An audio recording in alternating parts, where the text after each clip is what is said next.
Hola gente, soy Arturo, bienvenidos al canal. Hoy traemos Archivos del Imperio volumen 2 para Warhammer Fantasy, que si bien el Archivos del Imperio volumen 1 ya lo vimos aquí en el canal, aquí tenéis la reseña, traemos este volumen 2, que es un volumen bastante contenido, un suplemento chiquitito de apenas unas 100 páginas, ¿vale? Aproximadamente, donde vamos a tener reglas para creación de personajes ogro, tanto jugadores como no jugadores, reglas astrológicas, reglas para artefactos mágicos, el hospicio de salida, el hospicio mental y reglas para combates, ¿vale? Reglas para guerra. Vamos a verlo completito y os cuento qué me parece. Vamos con ello.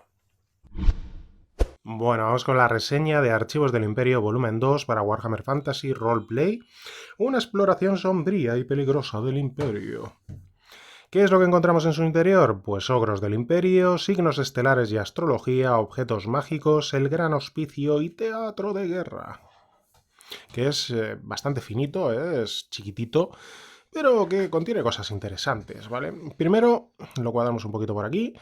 Tenemos el mapa de las provincias electoras del imperio, el índice de materias, y por aquí tenemos, pues esto es bastante habitual dentro de los suplementos de Warhammer, que son esta serie de cartas que normalmente es algún tipo de personaje con relevancia dentro del texto y muchas veces por este mismo personaje, en este caso por la princesa Isabel von Holzwig-Schlichting, que es la hermana del emperador Karl Franz, o al menos eso es lo que dice ella, y parece que es muy posible que sea así, donde, pues bueno, nos relata cosas referidas a lo que va a ser este suplemento presentándonos determinadas cosas que van a tener importancia.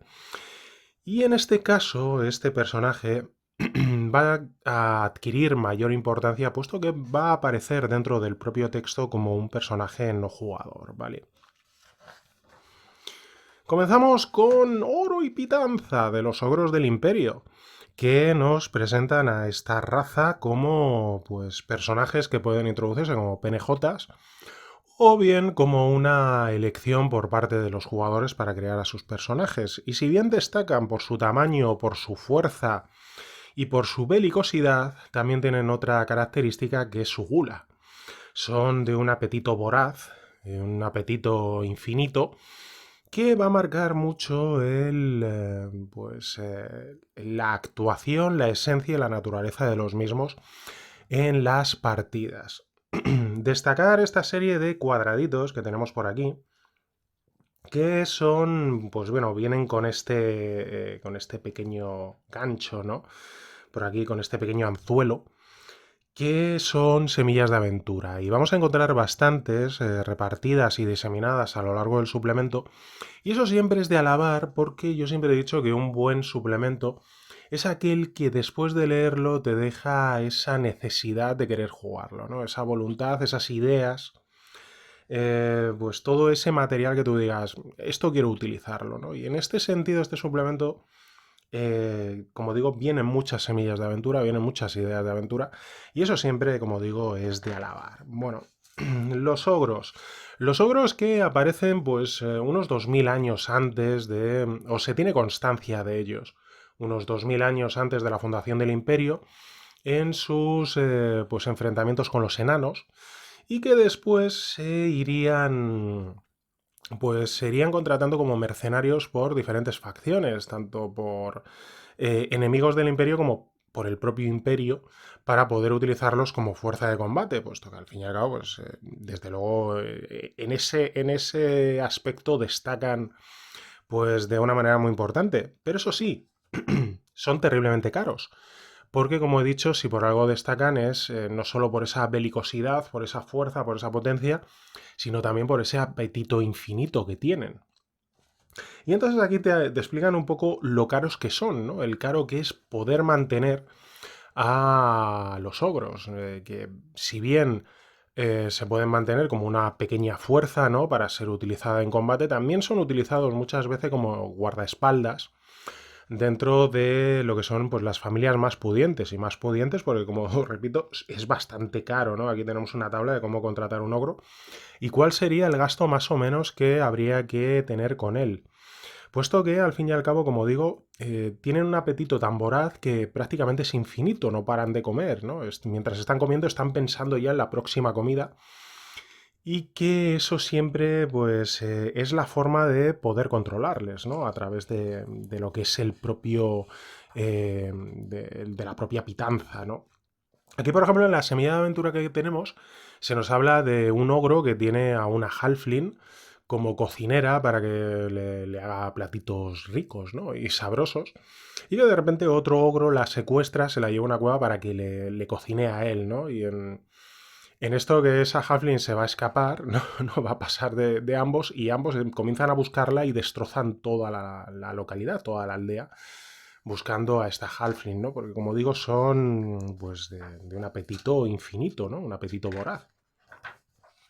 Tenemos una pequeña cronología de, como digo, pues al principio aparecen, pues como digo, enfrentándose a los enanos y poco después aparecen en muchas de las grandes batallas dentro del imperio como fuerza contratada, aunque ellos mismos reconocen que para que los delgaduchos no se asusten, normalmente suelen acudir en pequeñas remesas, ¿no? No en una gran fuerza que, como digo, pues pone nerviosos, ¿no? A lo que ellos llaman los delgaduchos, a los humanos, el hecho de ver a tantos ogros juntos. Entonces se van juntando, se les va uniendo y pues durante pequeños periodos de tiempo son capaces de controlarlos a través de la comida, pero llega un momento en que la comida va a escasear porque son capaces de comerse todo, ¿no? Todo lo que hay sin ningún problema.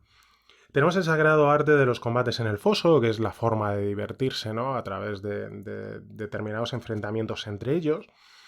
Cosas que encontramos, como por ejemplo la taberna de los dientes rojos, pues creada por un tileano que, conocedor de la capacidad de los ogros, pues hace una taberna especialmente diseñada para ellos, puesto que por su tamaño pues tienen bastantes dificultades, ¿no? Con lo que sería pues la vida común dentro del imperio, ¿no? Donde todo está preparado para, digamos, un tamaño más pequeño que ellos, ¿no? Y sin embargo, en esta taberna, pues todo está preparado para ellos, con grandes mesas, grandes asientos y grandes cantidades de comida. Y este tileano, pues es consciente de que los ogros, pues que son capaces de gastarse todo el dinero que tienen sin ningún problema, siempre y cuando se les sirva bien, ¿no? Tenemos por aquí algunos mercenarios ogros famosos o infames, que por ejemplo uno muy importante es Golfag Comehombres, que pues evidentemente pues el apodo le viene porque, pues, bastante evidente, ¿no? Y hace que a los ogros mercenarios dentro del imperio se les denomine Comehombres, ¿no? En honor a este Golfag Comehombres, que digamos que fue uno de los primeros mercenarios contratados como tal y que se quedó ese apodo ya para definir a los mercenarios dentro del imperio, o mercenarios ogros. Tenemos al capitán Hofdrugoik o algo parecido, que es pues rara avis dentro de los ogros, puesto que este es calmado, es inteligente y es capaz de dirigir pues incluso a tropas de hombres, ¿no? Dentro del propio imperio. Isrogdal el insistente, que te cuentan que este es capaz de comerse a sus enemigos antes de haber acabado con ellos, ¿no? Mientras estás peleando, pues te corta un brazo y comienza a comérselo mientras sigue peleando contra ti, ¿no? Es la voracidad de los ogros. O Ugritte la confundida, que fue golpeada con una bala de cañón en la cabeza. Y dentro y en la propia bala de cañón, pues a modo un poco de broma, habían escrito los que la lanzaron, pues devuélvase al remitente. Entonces ella lo que hizo, pues fue crear una maza a partir de esa bola de cañón y va devolviéndosela o buscando a quién devolvérsela, ¿no? Tenemos a los ogros como personajes jugadores. Ya aparecía un personaje jugador o la posibilidad de cogerse un personaje jugador dentro del compendio de El poder tras el trono, ¿vale? Que ya lo vimos aquí dentro del canal, donde aparecía, como digo, un personaje que podíamos coger con su hoja de personaje, ¿no? Dentro de este compendio. Aquí nos explican cómo crearlos. Cómo, bueno, luego vamos a ver lo que son las estadísticas y tal. Nos viene al principio lo que sería la historia de los ogros, que los ogros lo que nos cuentan es que dentro de los reinos ogros, en un momento dado hubo un meteorito que impactó contra, pues allí en la localidad, o en la región, ¿no? Donde se situarían estos reinos ogros, que estaba compuesto principalmente de piedra bruja. Entonces impactó, creó un gigantesco cráter y prácticamente acabó con 2/3 de los ogros, ¿no? Los dejó realmente diezmados. Y tuvo un efecto secundario que es que les mutó, les produjo esa corrupción que les produjo ese hambre infinita, ¿vale? Les causó este efecto que es luego como digamos la maldición que arrastran. Y aparte, ellos viendo el poder que tuvo este impacto, comenzaron a honrar o a adorar ese lugar del impacto, ese gran hoyo que produjo, como su dios, como el dios de las grandes fauces, el devorador de todas las cosas, que es el dios principal de los ogros, que es ese cráter, ¿no? Que es esa oquedad y que representa también un poco la oquedad que tienen dentro de sus estómagos que les obliga a comer de manera indefinida. Tenemos por aquí un poco lo que se piensan, ¿no? Por diferentes de otras razas de ellos, lo que ellos piensan de otras razas.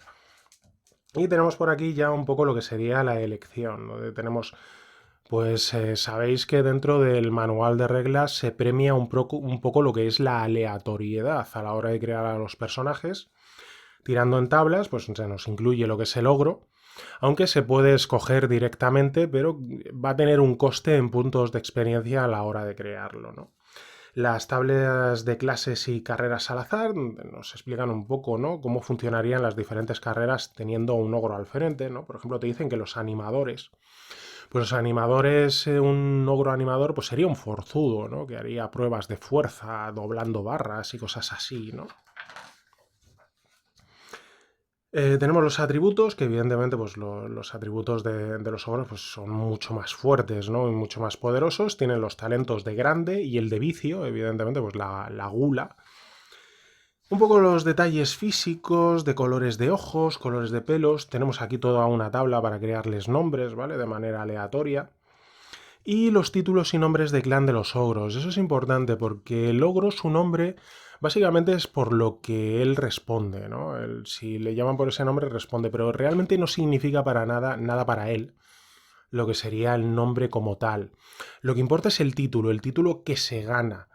Un ogro puede llegar después de mucho tiempo a los reinos ogros y la gente le va a reconocer por ese título, ¿no? Por lo que haya, no por las cosas que haya conseguido, no por los hitos que haya alcanzado, o por los triunfos, sino por el nombre, ¿no? Nombres como, pues como hemos visto, ¿no? Come hombres, destructor de tal, o cosas así, ¿no?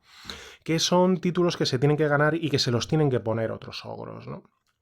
Y que, como digo, pues mira, traga demonios, tumba gigantes, esparcegules, burla muertes, tal, ¿no? Y que eso es realmente importante para ellos. Responder una serie de preguntas a la hora de crear, al igual que crear cualquier otro tipo de personajes, el avance de los personajes ogros. Tenemos por aquí un par de ejemplos y cómo añadirlos dentro de la campaña en curso. Y te dicen, oye, son los ogros demasiado poderosos, ¿no? Por las capacidades físicas que tienen. Pues probablemente sí, pero también tiene una serie de desventajas, ¿no? Como he dicho, lo que es el tamaño, lo que es la voracidad, lo que es el hecho de que el resto de gente del imperio, pues en lo que son las relaciones pues sociales, siempre van a tener problemas, ¿no? Porque van a ser mirados de una forma pues, con bastante miedo. Se te explica cómo utilizarlos, que por ejemplo provocan miedo, ¿no? Los ogros hostiles causan miedo en las criaturas de tamaño normal y terror en las criaturas pequeñas. Esas capacidades, el daño de las armas que utilizan los ogros, que evidentemente pues, son más grandes, ¿no? Aparte es muy divertido, aquí se le ve con un cañón, ¿no? Directamente cogiéndolo como si fuera un trabuco grande. ¿Qué te dice que utilizan, ¿no? Que no tienen ningún tipo de problema en utilizar ese tipo de armas de fuego de pólvora, ¿no?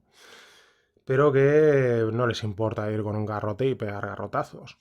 Y tenemos la magia. La magia dentro de los ogros hay de dos tipos. Están los panzafuegos, o algo parecido se llamaban, ¿no?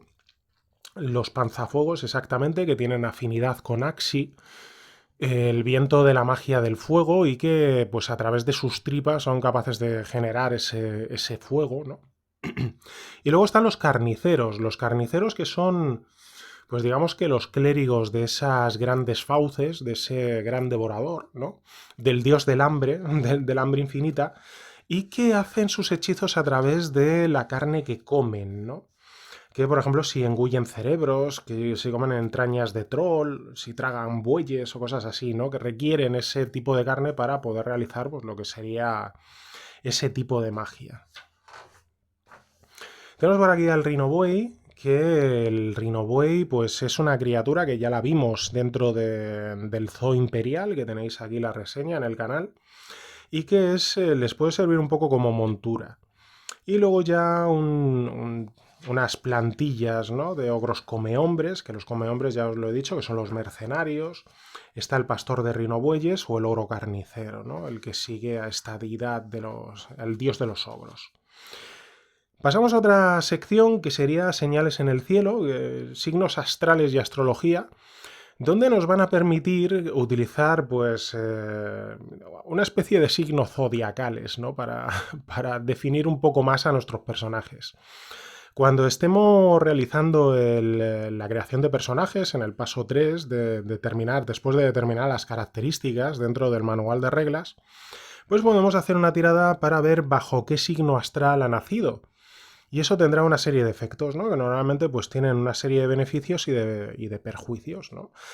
Como +2 en empatía, +2 en iniciativa y -3 en inteligencia cuando naces bajo el signo de Waymun el ermitaño. Cuando naces bajo el signo de Mamit el sabio, pues +2 en iniciativa, +2 en inteligencia, -3 en empatía, ¿vale? Básicamente sería una modificación que marca lo que son estos signos, que como digo, funcionan un poco como los signos astrales, ¿vale? Si eres Géminis, Cáncer o Capricornio, y que te dicen un poco eso, los ascendentes, el ascendente, la fecha en el calendario, el dios asociado, el aspecto, el bonificador, el penalizador, y un poco te cuentan cómo es la personalidad de ese personaje creado. Y un poco te explican lo que es la astrología dentro del imperio, cómo se utiliza por parte del Colegio Celeste, el que estudia a través de los vientos de Azir, pues el ver cómo influyen los astros. Incluso se publica todos los años por parte del Colegio Celestial un volumen anual llamado Las Efemérides de Leiner, que marcan un poco lo que es pues el deambular de los astros en el cielo y pues algunas predicciones, ¿no? Que hay que tener cuidado porque luego te explican que, claro, que si aciertas demasiado con esas predicciones se te puede acusar de hechicero y te pueden quemar, ¿no? Entonces, pues hay que llevarlo con cuidado, ¿no? Y un poco cómo sería entre las diferentes clases sociales, ¿no? Entre las clases más bajas, como hay pues hechiceros errantes que hacen cartas astrales a los recién nacidos, como en las clases más altas pues se utiliza para ver si un negocio va a ser pues beneficioso o no, o algo parecido, ¿vale? Bueno, pues una curiosidad, ¿no?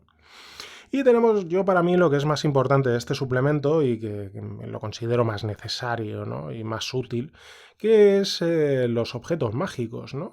Objetos y artificios mágicos, que básicamente es cómo crear o cómo incluso encontrar objetos mágicos. Dentro del mundo de Warhammer Fantasy, la verdad es que hay pocos objetos mágicos y aparte te recomiendan que no abuses de esto, ¿no? Que tendría que ser un mundo con muy poca cantidad de ellos. Es más, si leéis las novelas o un poco lo que es el trasfondo del juego, la verdad es que aparecen muy pocos objetos mágicos, ¿no? Por supuesto está Galmarad, que es el Warhammer, ¿no? El martillo de guerra, el que era de Sigmar y que ahora pues tiene el emperador Karl Franz. Están los colmillos rúnicos, que son las espadas que fueron forjadas después de la fundación del imperio para dárselas a los condes electores. Y después poco más, ¿no? Encontramos algún héroe con algún objeto mágico, pero que siempre es algo pues muy complicado y muy difícil de encontrar, ¿no? Y eso es algo que tienes que tener en cuenta. Tenemos por aquí la tabla de generación de artefactos mágicos con su coste de fabricación y el tiempo de creación de los mismos. Cómo identificar un artefacto mágico, si logras encontrar un artefacto mágico, si vas a poder identificarlo, ¿no? Saber qué objeto mágico es, incluso cuántas capacidades mágicas eres capaz de descubrir en él, ¿no? Que lo mismo, pues no eres capaz de conocer todo el alcance del poder que lleva. Y cómo encargar un artefacto mágico, que debería ser algo complejo, primero porque los hechiceros La verdad es que no van a darse, ¿no? Es algo peligroso, como digo, los hechiceros dentro del mundo de Warhammer corren el riesgo, ¿no? De que se les queme por brujería y tal, ¿no? Por lo que fabricar un artefacto mágico, pues es algo complejo que van a hacer muy pocas veces. Especialmente ya si metemos a enanos herreros rúnicos, ¿no? Que, pues por su honor y por su orgullo y por por el prestigio de su clan y tal, pues va a ser algo muy complicado, ¿no? Es algo que ya te van explicando como tal. Se te explica cómo se puede hacer. El resultado final, donde va a ser mediante una tirada, ¿no? Necesitas tanto sabiduría académica magia como oficio herrería, ¿no? Tienes que mezclar ambas para poder crear ese arma o ese artefacto y a la vez imbuirlo de los vientos de la magia. Las tablas de criaturas aleatorias a las cuales puede afectar y un par de objetos, artefactos mágicos de ejemplo. Dentro de este resultado final, podemos conseguir un objeto dependiendo del nivel de éxito, ¿vale? Del número de, bueno, de la diferencia de éxito que obtengamos, ¿vale? Del nivel de éxito. Pues puede ser un éxito asombroso donde el objeto es una verdadera obra de arte y tiene la cualidad de irrompible. Con un éxito simplemente pues se crea sin ninguna complicación, pero ya cuando comenzamos a tener un éxito normalito, un éxito muy justo, se le pueden incorporar rarezas y maldiciones. Así como si tienes un fracaso impresionante, pues no vale de nada, y con un fracaso asombroso podría explotar y provocar, ¿no? Pues la propia magia provocar pues una explosión como tal, ¿no? Y aquí te vienen las rarezas y maldiciones, donde te explican pues el hecho de que lo mismo funciona durante un breve periodo de tiempo, o que solamente funciona contra un tipo de criatura específica, o que solamente funciona bajo determinadas circunstancias, ¿no? Lo cual hace que el objeto, el artefacto mágico, sea más especial, ¿no? Tenemos por aquí todas las cualidades que pueden tener las armas mágicas y la historia de las armas. Que esto también es bastante importante, el hecho de decirte que pues, lo mismo fue utilizada durante un enfrentamiento. Esto es principalmente si te la encuentras, ¿vale? Que fue utilizada pues durante determinada guerra por una facción y por lo tanto tiene la cualidad de animosa, ¿no? De ser eh, tratada mal por parte de la otra facción, que si te ven con ella pues se van a enfadar. O por ejemplo los enanos, ¿no? Los enanos, si ven algo fabricado en Cromril, que es el metal de los enanos, pues directamente te lo van a quitar porque eso no puedes tenerlo tú. O cosas parecidas. Por ejemplo, yo recuerdo, hablábamos de artefactos mágicos dentro de las novelas de Gotrek y Félix, que son, pues bueno, pues dos de los mayores héroes del Imperio, ¿no? Pues tienes a Gotrek, que sí que tiene una hacha rúnica que encontró en su expedición a los desiertos del caos y que acabaría convirtiéndose en una de las dos hachas que utilizaría Grimnir en el final de los tiempos. Y Félix Jagger, en la primera novela, yo creo que es, en Matatroles, entra dentro de Carac Ocho Picos y consigue una espada matadragones, que es Caragul. Esa espada matadragones pertenecía a una orden de caballeros que luego posteriormente, en novelas posteriores, ¿no? Más adelante, vendrían a reclamársela, a decir, oiga, que esta espada no es tuya, esta espada pertenece a la orden de caballeros que nosotros formamos y van a reclamarla.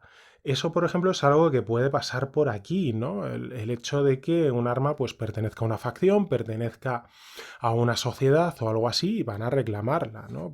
Porque es el hecho de conseguir que las armas mágicas sean especiales, no sean algo simplemente pues que te den bonos o que te den más poder para combatir, sino que eso es algo muy especial, es algo muy específico, es algo muy difícil de conseguir y por lo tanto que va a llamar mucho la atención y que debería tener una historia, ¿vale? No ser simplemente una herramienta. Tenemos munición mágica, encantamientos temporales. Encantamientos temporales, ya lo habíamos visto en el suplemento de Middenheim, la ciudad del lobo, ¿no? Pues en esta está el fuego eterno, que en el cual se pueden dejar armas durante la noche y al día siguiente están encantadas, ¿no? Tienen unas propiedades mágicas, pero que son temporales. Entonces hay que tirar para ver qué tipo de cualidad mágica puede tener y luego también hay que hacer una tirada oculta para saber durante cuánto tiempo. Pero bueno, eso ya lo vemos en el suplemento. Tenemos armaduras mágicas donde, mirad aquí, por ejemplo, tenemos lo del Gromril y el Ithilmar, que el Gromril es el metal de los enanos, que es más recio, más resistente, ¿no? Te va a dar una protección mayor, mientras que el Ithilmar, que es el metal de los elfos, lo que hace es que pese menos, ¿vale? Sea mucho más liviano, con las cualidades de las armaduras mágicas, escudos mágicos, varitas, pergaminos, anillos mágicos, talismanes, incluso extravagancias, ¿no? Donde hay cosas tan simpáticas como, por ejemplo, orinales autolimpiables que están asociadas a la ciudad de Marienburgo, donde la comunidad élfica lo regala a los vecinos humanos, ¿no? Un poco por guarros, ¿no? Es bien sabido que los elfos normalmente siempre piensan o siempre han dicho que los humanos huelen, ¿no? Que debe ser que los elfos tienen un sentido del olfato más, pues más marcado, ¿no? Y los humanos les huelen, ¿no? Como tal. Bueno, pues curiosidades de esas, ¿no? Pasamos al siguiente, que es el Gran Hospicio de la Orden Sanadora de las Hermanas de Salía, que es pues de la diosa de la curación, ¿no? Y que tienen pues diferentes hospicios donde pues se cura la gente, ¿no? Y en particular en Frederheim, en el Reikland, tienen el Gran Hospicio, que es como un sanatorio mental, ¿vale? Una especie de manicomio que curan los problemas mentales. Y esto, todos los que jugamos a la llamada de Cthulhu o juegos similares sabemos el enorme juego que puede dar un manicomio dentro de un juego de rol. Y en este caso aquí nos viene muy bien descrito, ¿vale? Este hospicio que vamos a encontrar aquí con los mapas, luego vamos a tener los más grandes, ¿vale? A final del libro y sin tipografía, donde se nos explica todo lo que podemos encontrar en él, los planos como tal, cómo funcionan, una enorme cantidad de semillas de aventura, ¿vale? Para poder utilizarlo dentro de nuestras partidas y el personal que encontramos. Pero lo realmente importante, bueno, como digo, semillas de aventura por todas partes, son los pacientes, que los pacientes en sí mismos también son otra semilla de aventuras.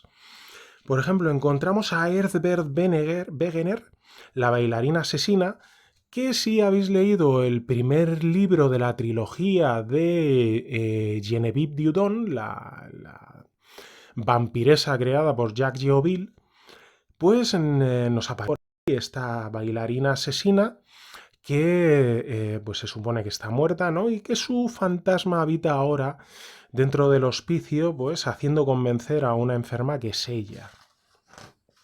Tenemos al señor del mar, Adalman von Hopfer, que es el alto almirante del imperio, y que está metido aquí dentro del hospicio, pues porque parece que ha perdido un poco la razón, ¿no?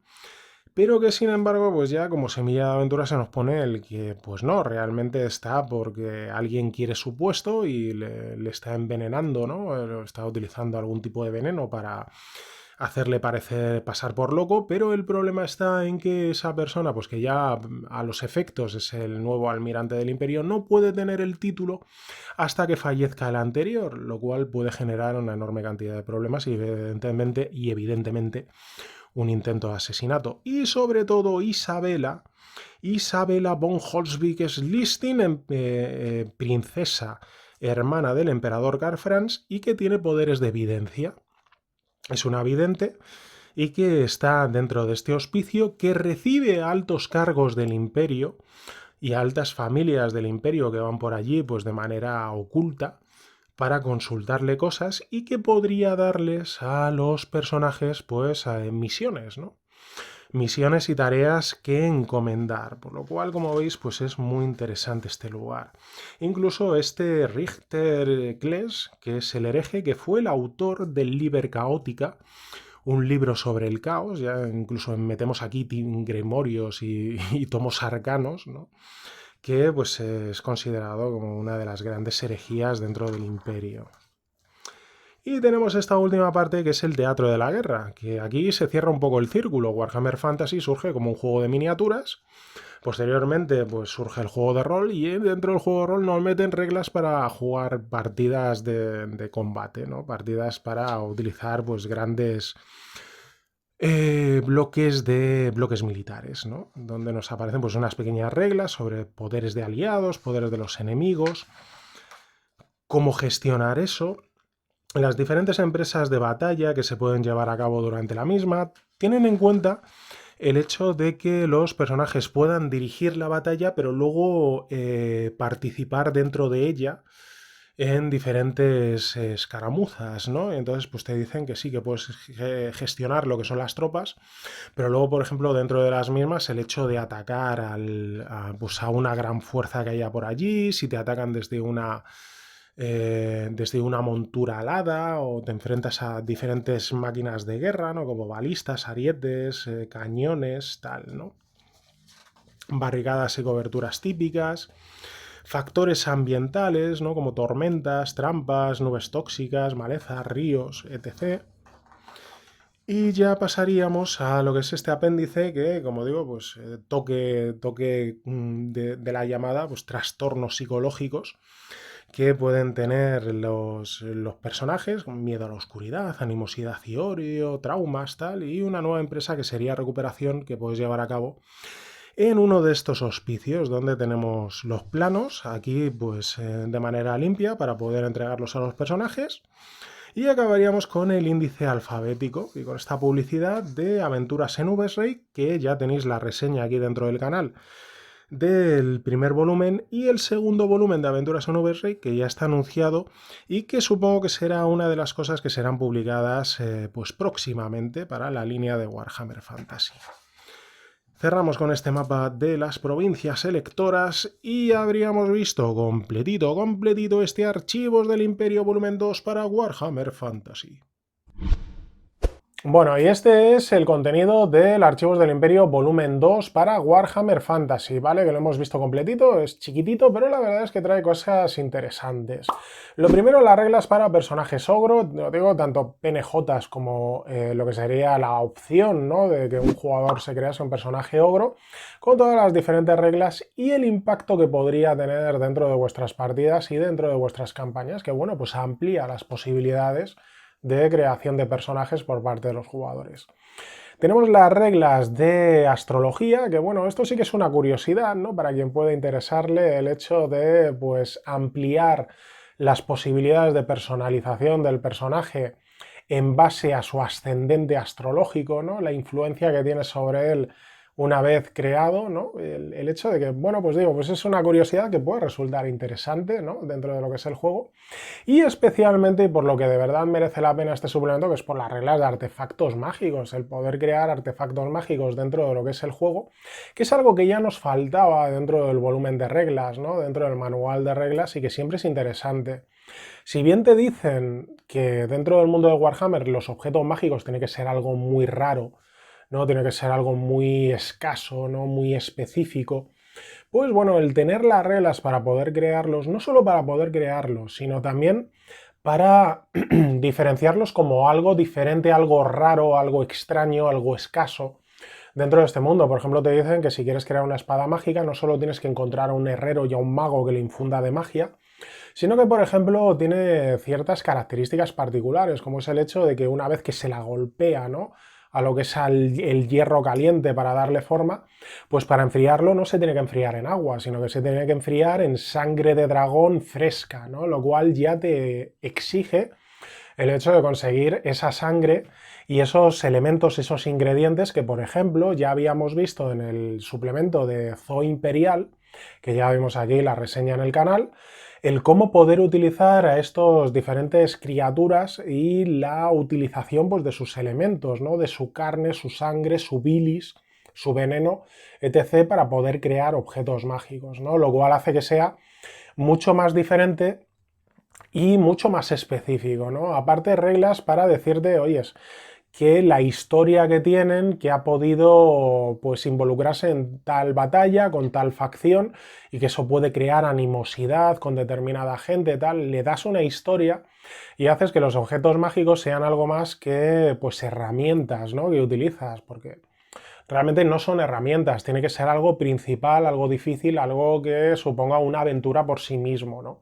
Entonces creo que estas reglas que encontramos aquí, tanto para crear esos objetos mágicos como para poder encontrarlos, pues sí que satisfacen esa premisa dentro del juego de que sean muy escasos, muy raros y muy especiales, ¿no? Dentro de lo que es el juego. Tenemos las reglas del hospicio de Salilla, este hospicio mental. Y como he dicho durante íbamos viendo, ¿no? Lo que era el paginado del suplemento, todos los que jugamos aventuras del tipo de la llamada de Cthulhu y tal, ¿no? De juegos de terror, sabemos lo importante que puede ser y el juego que puede dar un sanatorio mental dentro de lo que es el juego. Y la verdad es que se demuestra, ¿no? El hecho de que vemos cómo nos presentan no solo es la localización, sino a los personajes que encontramos dentro, especialmente a los pacientes, y todas las ideas de aventura, semillas de aventura que se pueden crear a partir de estos pacientes y de todo lo que pues circunscribe a esta localización, por lo cual la verdad es que es muy interesante. Y luego las reglas de guerra, ¿no? El hecho de poder jugar batallitas de guerra, ¿no? Dentro de lo que es el juego, no solo dirigiéndolas, sino dentro de la propia batalla las empresas que puedes llevar a cabo para tratar de decantar la balanza hacia un lado o hacia otro. Por lo que, perdón, por lo que la verdad es que se ve muy interesante y que desde luego te va a dar mucha utilidad dentro de lo que es el propio juego. Yo os digo que para mí un suplemento bueno es aquel que una vez leído me da ideas de aventura, ¿no? Ese que me da ganas de querer llevarlo a la mesa, de querer utilizarlo, de querer aprovecharlo. Y por ejemplo este, os digo, pues se te ocurre esa idea, ¿no? De los personajes son enviados al hospicio este Salilla para tratar de resolver la situación del almirante, porque hay un sirviente que es fiel al almirante y que está preocupado por su vida, por si acaso tratan de acabar con él. Se descubre que le están envenenando y que por eso tiene los problemas de memoria y de mente que tiene y tal, ¿no? Se le ayuda y una vez que estás allí y resuelves este entuerto, entras en contacto con la princesa vidente que ha tenido una visión y que piensa o cree, ha visto en esa visión que hay que volver a forjar un arma mágica antigua para que puede suponer la diferencia entre la supervivencia del imperio, ¿no? Y os envía a encontrar los legajos del herrero original para poder volver a forjar este arma y luego todos los pasos necesarios para encontrar los elementos necesarios al herrero que pueda hacer, al mago que pueda infundir de magia y crear este arma mágica, ¿no? Como veis, pues bueno, pues se te ocurren cosas al leer este suplemento que desde luego molan y que te gustaría llevar a la mesa, ¿no? Y eso es lo importante, como digo, de un suplemento. Y en ese sentido yo creo que este suplemento cumple, ¿no? Cumple y satisface con esa serie de tareas. Yo ya os digo que simplemente por el hecho de las reglas de armas mágicas, de artefactos mágicos, ya merecería la pena, porque es algo que siempre mola introducir, ¿vale? Y que además lo que es el hospicio, el sanatorio mental, ese puede dar muchísimo juego, ¿vale? A la hora de poder utilizarlo. Y que desde luego, pues como digo, la verdad es que merece la pena y podéis sacarle mucho uso en vuestras partidas. Esta es mi reseña de este Archivos del Imperio volumen 2 para Warhammer Fantasy. Lo siguiente del juego supongo que será o el Imperio en Ruinas, el Compendio del Imperio en Ruinas o el Aventuras en Rick 2. Así que estaremos atentos cuando sea publicado para tratar de traerlo aquí al canal y mostrarlo a todo aquel que tenga bien pasarse. Así que no os lo perdáis. Cuídense mucho, sigan jugando y nos vemos en el siguiente vídeo. Saluditos.